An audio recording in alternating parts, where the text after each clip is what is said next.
What's happening, everybody? Today is Monday, June the 9th. Pops and I are down here in the shop. He's back here. And we're working on 2 factory stocks this time. So I just wanted to pick the camera up, kind of video while we were working. We've been working for a little bit. And I thought this would be a good opportunity to do some video and show y'all what we got going on. Y'all hang out with us. We're gonna build some factory stocks. Alrighty, all right. As you can tell, there are 2 frames in here. And this was our goal with what we were talking about, is getting 2 of them in here at a time. Y'all don't mind the fan noise. Had a little rain shower come through earlier, kind of cooled it off. It's still a little muggy. So we cut the fan on to circulate some air. But anyway, obviously these 2 frames are not sitting on jigs like we want. We haven't gotten around to finishing jigs yet. So the deal we had made on some steel plate for the top of our jigs fell through. And long story short, the guy was gonna hold them for us and he ended up selling them out from under us. So now we don't have steel plate to put on them some jigs. So anyway, we got them on jack stands like we've always been building them. Both of these are leveled up, front to back, side to side. For those that are curious, yes, we do a little bit to the frame. Are we going to show what we do? No. I'm sorry, I can't. It's not rocket science. You can probably figure out what we do, but I'm not going to show it. But anyway, we'll get past that.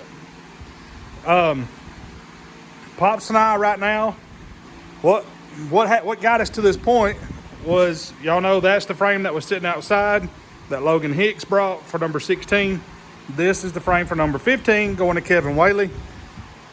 We didn't get this frame until Friday when we finally got our hands on it. It is a real good frame, not bent, not roughed up. It's got some surface rust, mainly because Pops took it and washed it, so a lot of that was already kind of surface rust was on there, but it had some grease and grime on it. So we come down here Saturday, we busted all the suspension off of it, got it in the shop, got them both set up, and then we wire brushed the cross members, the frame rails, and then of course the back cross member where we're going to be welding and working. That way we cleaned it up, and then we will obviously grind with a flap disc where we'll be welding. So we kind of do that as we go. This one we still got to do some cutting and grinding. We cut the frame horns off of that one. Pops was grinding on it, getting some spots cleaned up Saturday. And then I went in and cut the little notches on the side of the frame that bubble out where the body mount holes are, so we can get these boxed in. And that brings us to now. Right now we're working on plate, 1/8 plate. As you can see, we got that one. Pops made these small ones that weld on the inside of the frame to where we tie our bars into. And then I was over here with the plasma cutting out the longer ones, and Pops has been cleaning them up. So he just finished cleaning that one up. There's a short one laying over there that goes in that frame rail of this one. And now I'm about to jump back on the plasma and cut out the plates for this one. So we're gonna try to keep these going together. Everything we do to this one, we're gonna try to do to this one. And that way we can speed up this process of knocking chassis out quicker. This chassis is going to be a little bit taller than this chassis. So this one will be our standard height, 40 inches to the bottom of the rear hoop. And then it's about 41.5 inch tubing to the top. This one, Logan, is about 6'4", 6'5", 6'6", something like that. He's pretty tall. So he needs a little more headroom. He also needs a little different foot room. So we'll explain that when we get to the firewall. So this halo and everything will be a little bit taller than this one. So if y'all look at them and say, well, something ain't right, that's why. So also, we are going back to our original design halo, a one-piece halo with the A-pillars that are separate. It's easier to make, it looks better, We haven't quite figured out the one-piece A-pillar bars. I don't like how it all plays out with the windshield bars. On the last one I made it work and bent my windshield bars, but I don't like doing that. I want to get back to the original halo that we were using. And then once we get these two knocked out, we have the IMCA car to do, for those of you that have been waiting for that. So y'all hang out with us. We're going to build some factory stocks, and I'm going to throw it up on time lapse, and we're going to do some cutting. Y'all hang out.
All right, y'all, I wanted to show a little real time right there. Pop's grinding.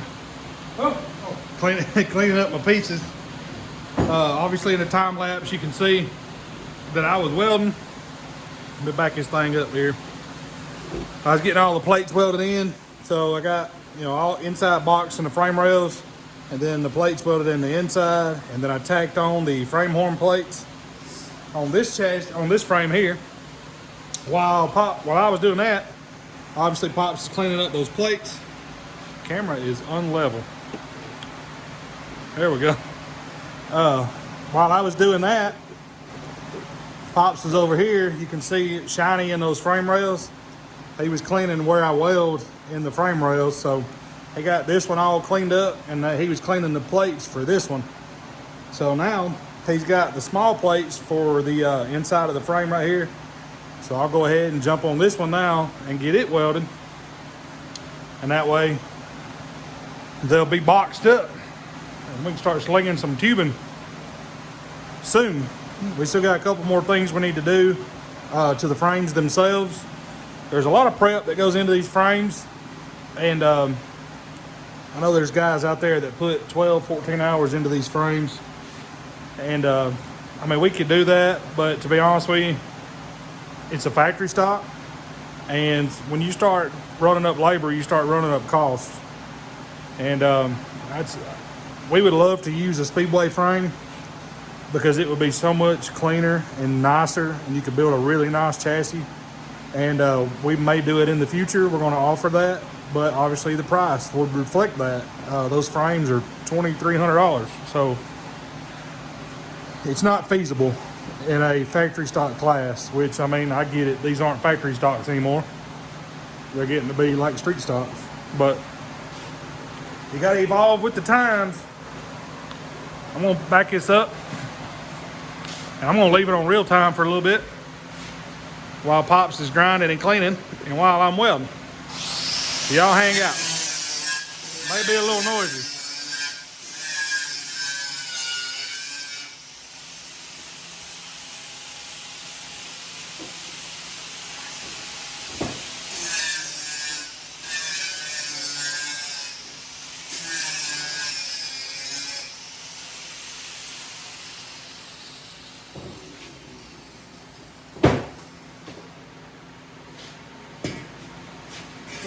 Probably don't need the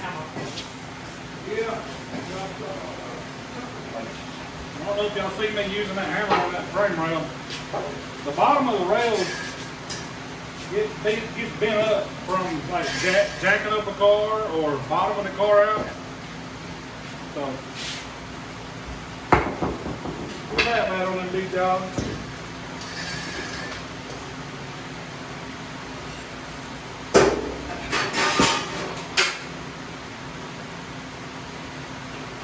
Hey Dave, I can try to bang back towards you.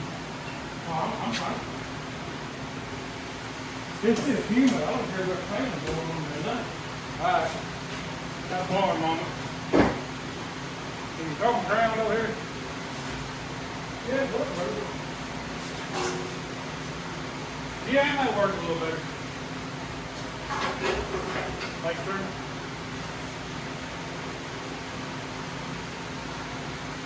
Yeah.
Well, you take a little more out of this one.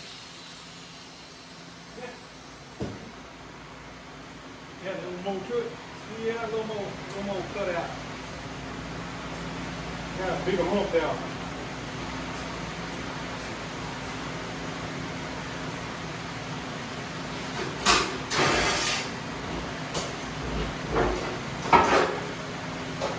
Oh yeah, yeah.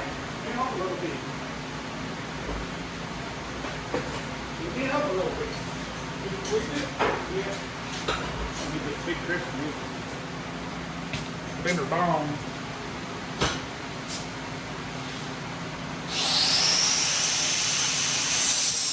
Pocket wrench.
Markers on those others, and I probably could have went behind the line into the two line.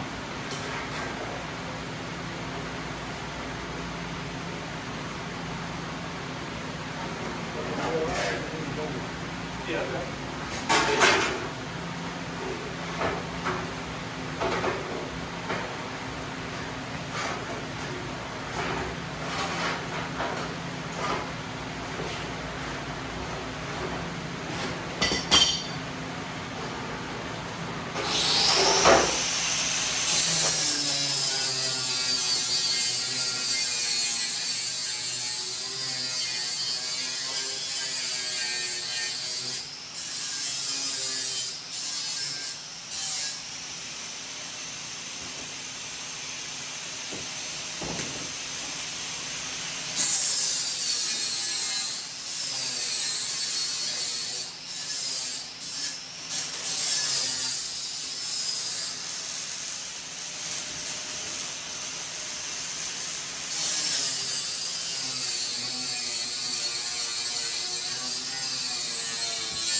Good.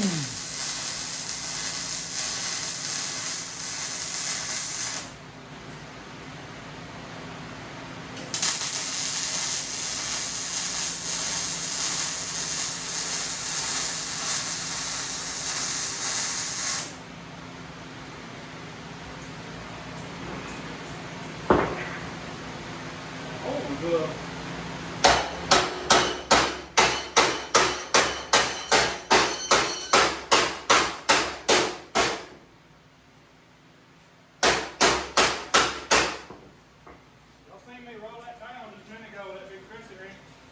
I like to get my plate in there where I want it. Then I come back with a hammer and bring that lip back up so it's not just pointing down. Just probably OCD kicking in.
All these are screaming.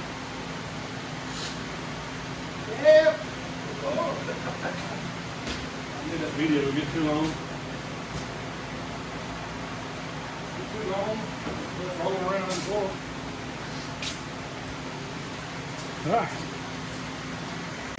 All right, y'all. Well, that's what we're working on. Boxing in the frame. Pop's got that one cleaned up. I'll weld it in that side. And then a little plate there. He cut what it is, these e-brake holes, they bulge out right there at the bottom. So we kind of have to notch our plate to go around them. That side over there usually misses that little notch over there. But frame horns are marked right here. That's what Pops was talking about just a second ago. Cutting these off like this one.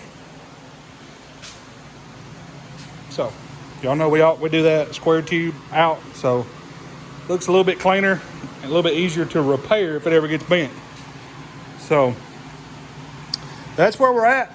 I don't want the video to get too long. Just wanted to show y'all what we got going on. And we'll finish boxing this one up. And tomorrow when I get home from work, we'll get our mock-up engine and get it in this one. And get our bottom mid-plate tabs made on the frame, and then that way that'll be bolted in there where it needs to be. We'll get our motor mounts all flat, level, get the motor where we want it, and got some parts coming that haven't came in yet. Spacers, the 1-inch spacers we put under the motor, they haven't come in yet. They're on order, so we got to have them for this one. Hopefully they'll be here tomorrow, and if they are, then that'd be good. We can drag out another block back there and bolt motor mounts to it, and then that way we can bolt it in this one and get this mid plate and everything done. So yeah, we got mid plates and everything. We got motor mounts, mid plates. We're just waiting on spacers. So also, while there's no bars on them, we will do the rear spring cups. While there's nothing in the way, we'll take the plasma and I'll buzz out those factory spring pockets, weld in the spring cups that we like to put in them, and we'll get that done too before we get too far and get too many bars in the way. So there's 2 more coming with the spacers, so we can get these, and then I got a big A&A order I need to make. A&A manufacturing is where we get all of our tabs, brackets. As y'all can see, we use a bunch of everything. So, but like I said, don't want it to get too long. I'll end this video off, and we're going to keep on working a little bit and getting this stuff knocked out. And then the next video we'll pick back up tomorrow, and we'll start mocking all these engine and stuff up. So y'all hang out. We're building a couple of factory stocks this time. We appreciate y'all hanging out with us. Appreciate y'all watching. Thank you for subscribing. If you haven't hit that subscribe button for us, hit it. That's the best way you can support us. And we're going to keep on plugging away. Hopefully we get these 2 knocked out pretty quick. And that way we can, I'm getting excited about the IMCA car. Yeah, it's going to be fun, but it'll be different because there's different rules and things that we have to follow. So it'll be a little different. but once we get it all laid out, figured out. Oh yeah, we'll know our measurements and everything. So if we have to build another one, we can build it, which it'll be IMCA and USRA legal. So I just want to make that clear. It'll be legal for both sanctioning bodies. Obviously, we're not part of a sanctioning body in the Southeast. That's why we build these the way we like to or want to. And but they are within the rules that most tracks run here in the Southeast. These chassis can be ran anywhere in Mississippi, Tennessee, Alabama, Georgia. And so we try to keep it to where these, Florida. Yeah, Florida. These match Florida factory stock rules. They don't match Florida pure stock rules. Pure stock in Florida has a halo height rule, and the firewall is a little different, I believe. If I'm not mistaken, the IMCA car will be legal for pure stock in Florida. I'll have to double check that, but I'll have to make sure. It's a lot of rules to follow. But anyway, we're gonna get out of here. We're gonna end this video off. We ain't leaving yet. We got a little bit more work to do. Appreciate y'all watching. Thank you for hanging out with us. And until next time. Appreciate it, guys, gals. Thank y'all very much. Until next time, God bless you. See y'all.